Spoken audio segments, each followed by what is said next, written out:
Hi, welcome to Board Game Express. Today, we're going to set up and play Ticket to Ride Europe. Now, Ticket to Ride Europe, a bit of an older game. You guys will be laying out a network of trains trying to connect the great cities of Europe in order to have the best network and score the most points. Now, to set up your game, there's going to be a giant deck of what are called train cards. Go ahead, shuffle up, and put out 5 face-up ones in a market. Now, deal 4 cards to each player, so this will be hidden, of course, and then have everyone choose a color. And when you are counting out your pieces, so these little train pieces, make sure that you have exactly 45. Most sets come with a couple extra pieces just in case you lose them, so just be aware that you probably are not using every single piece that your game came with. The reason is because that is going to control the speed of the game, and you want to make sure you have the right number. You're also going to have 3 of these train stations, and then everyone starts at 0 victory points. Now, finally, as you're getting set up, there are going to be 2 decks of what are called destination cards. One, which is only going to have 6 cards in it, is kind of a blue color, and these have what are called long routes. So these destination cards are going to give you 2 cities on this map, and they're in a way goal cards for each player to complete during the game. So for example, it might have 1 city over here, 1 city over here. Now, everyone is going to get a random long route, so just give 1 to each player, and then the rest of them are out of the game. Finally, there's going to be a deck of what are called short destination routes, so shuffle these up and deal 3 of these to each player. So everyone will end up with 4 destination cards. And the remainder are going to form a draw deck, so keep these around. All right, now to start the game, every player is going to have 4 destinations to start with, 1 of the blue long and 3 of the short. Each player now secretly decides you are going to keep 2, 3, or 4 of these. And which ones you keep is going to be part of the strategy of the game, of course. Now, just understand that whichever ones you decide to keep right now, you are stuck with them. This is your only chance to get rid of them. So let's say green happened to keep these. You can throw this one out of the game. And then, just as an example, we'll have red keep 2 of these, and then we'll have blue be very aggressive, keep all 4. All right? And now you're ready to start playing. Let me get these out of here for a moment. All right, when it's your turn to play, there are going to be 4 things that you can choose to do. The first thing you can do is you can take more train tickets. These are essentially like the currency of the game. That's what will allow you to score points by placing your trains later. So if you draw tickets, you're going to get 2 of them, and you can either choose one of the 5 face up, or you can draw blind. You can take a face down. If you want the what's called locomotive, these are the nice rainbow colored guys. These are wild. They can be used as any color at any time.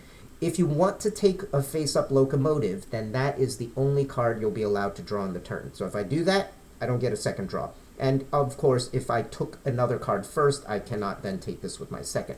Now, if you draw blind, you are more than welcome. If you get a locomotive in here, then it's not a visible locomotive, so you get to take that and a second card.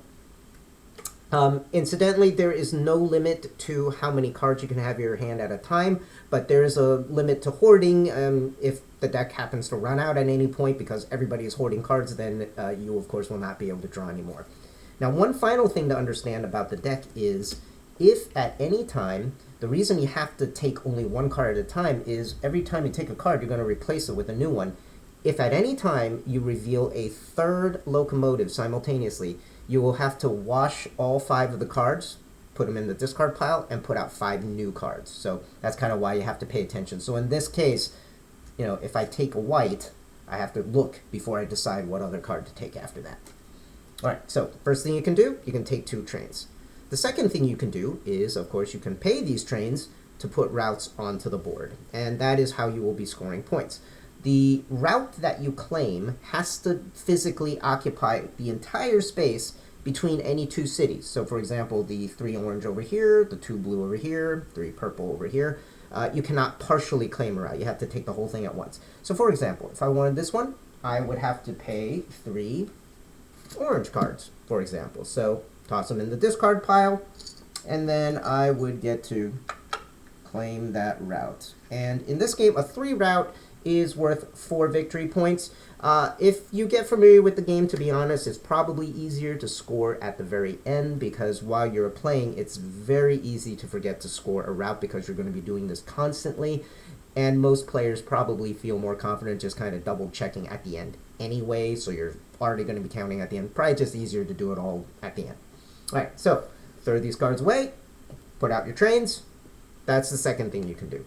The third thing you can do, a little more ambitious, you can take more of these destination tickets. So if you do that, draw 3, and from the 3 that you draw, you have to keep at least one of them. So you can keep 1, 2, or 3. And keep in mind, the ones that you took earlier in the game when you started, you are stuck with them. You cannot, mix and match. So out of the ones you draw, keep at least one, add it to your hand, and then the others will go to the bottom of the deck. All right, so that's the third thing you can do. Fourth and final thing you can do is you can play a train station. Now, these, like your trains, can be placed anywhere. When you are building your trains, you do not have to build in a continuous pattern. So if I put 3 trains out here, the next time I play trains, I can put them here or here, anywhere. You don't have to build them so that they're touching. The same is true for these stations. You can put a station anywhere that has an open city, as long as no one else has put a station there. So you can put it here, you can build one here. The first one you build is going to cost a single ticket of any kind. If you play a second one out in the future, then this time you're going to have to play a color pair. Now, it can be any color, but it does have to be a pair. So, for example, I can play 2 black to play the second one. And if you want to play your third one, if you are really desperate, that will be 3 cards of the same color. Now, one thing I forgot to mention earlier is that as you look around the board, there are a couple of gray routes. A gray route is a route where you get to choose the color of what you play. So, for example, this 4 route, I can do 4 orange, I can do 4 pinks, whatever.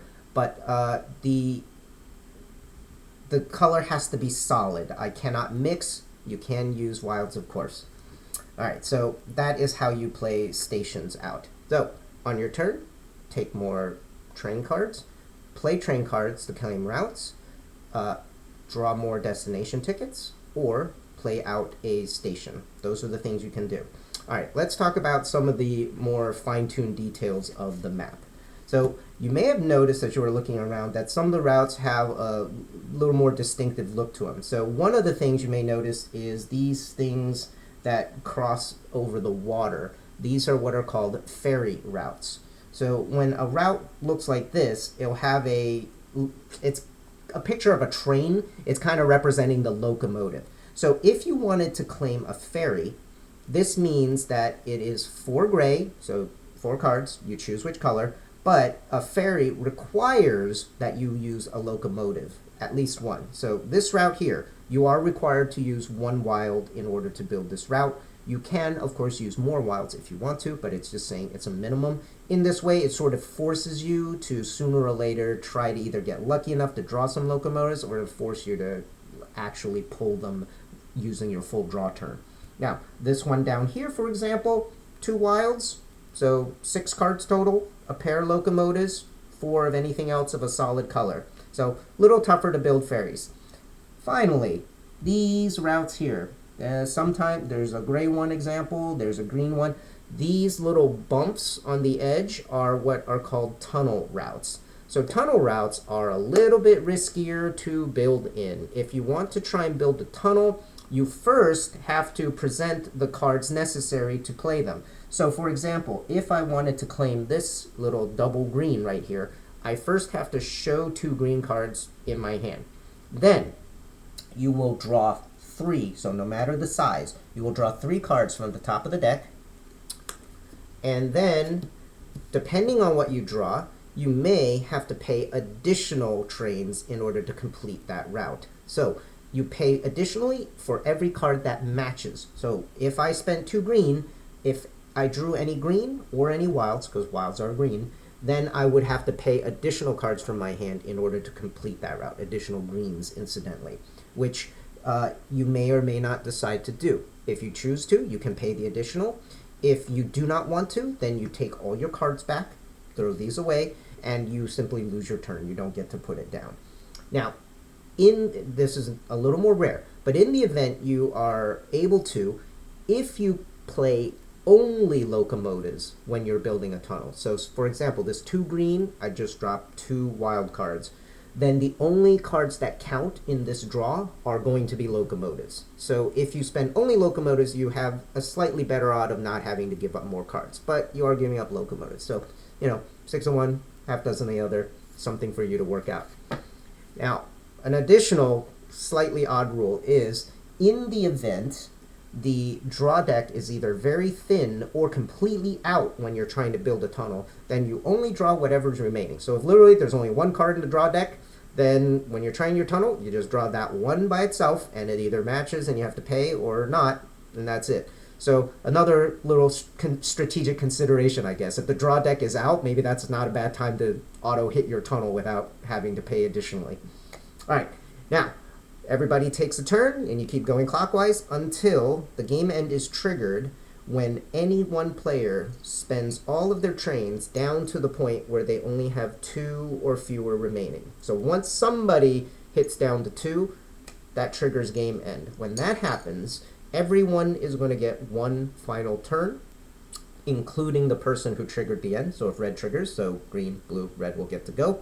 And then that is it. The game is over. At that point, you're going to count up your score. Your score is going to consist of 3 things. First of all, it's going to be for every route that you've claimed, you're going to score on this track. So 1, 2, 4, 7, etc. That part is a little tedious. You're just going to have to count that up. The second thing is everyone at this point is going to reveal their destination tokens. So whatever you kept, you're going to kind of check out at this point. So whatever each player kept, you're now going to look at the map and you're going to say, well, hey, how many of these tickets did I complete? A ticket is completed if you can point to a continuous track of your trains going all the way from one city to another. So if you complete it, you will score positive, that number of points.